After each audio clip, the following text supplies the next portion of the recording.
Okay, so I was cleaning up a bunch of range scrap. I like to go through it, pick out all the plastics and, just garbage, stones as much as I can, junk. So some of the wood, stuff they don't need in there.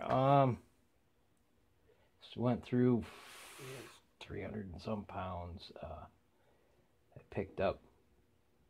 I also like to sort out all the, the full jackets, so I can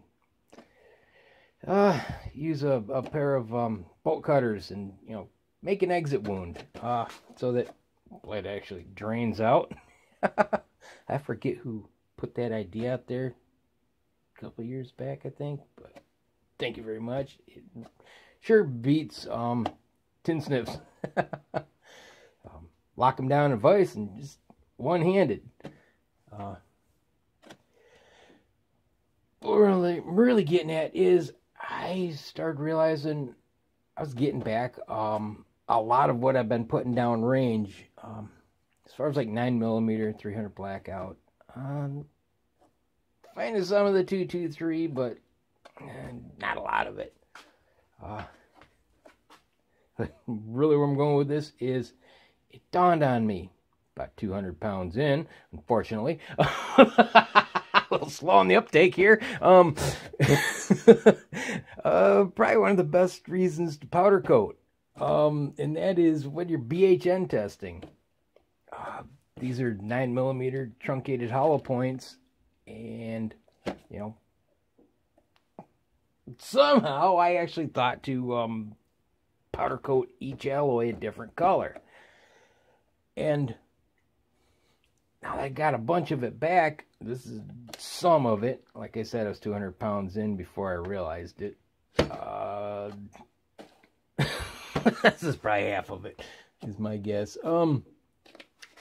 I can reach in here, look at my list, and know what alloy each of those is.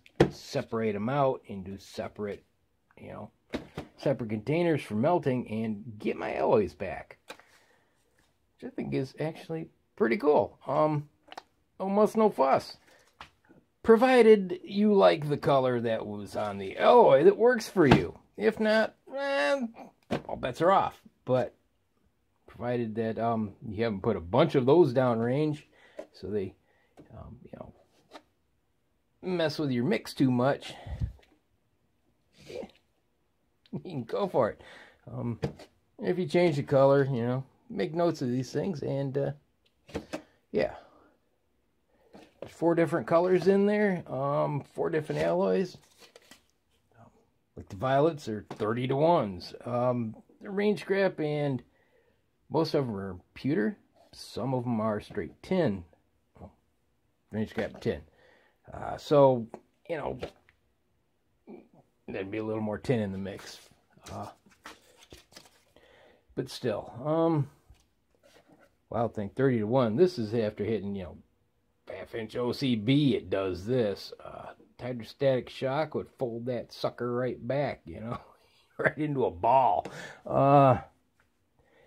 I've settled on 10-to-1, but I'm not seeing a lot of the vermilions in here. I see a lot of the 30-to-1, so they're in another bucket, I'm sure. A half-inch OCB does that to 30-to-1. It's crazy. The 16-to-1 does pretty good too, and in a jugs. But yeah, like I'm getting at, I can go through there, sort them by color, and get these alloys back, which is really nice.